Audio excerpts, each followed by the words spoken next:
Hey guys, how you doing? I'm Brian Coogan, our Business Development Manager here at Rings End. And we're here at our Madison showroom, and I want to give you guys a quick little update on Marvin install best practices. Now Marvin traditionally has always wanted us to use their foam gaskets on their corners. As you can see, their corners are exposed. Now they've simplified the installation by allowing you to use the regular flashing that you're going to use for your legs and header to address these corners.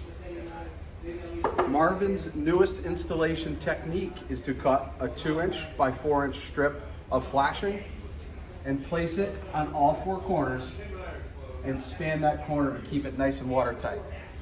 Now there is another way that we could do it, and some people like this a little bit better. It's to cut little L's out of the same flashing that you're using to flash that window and place them on all 4 corners just like this. If you guys have any questions about this, please contact our sales experts at any one of our locations or give me a call. And I'm Brian Coogan. Thank you very much.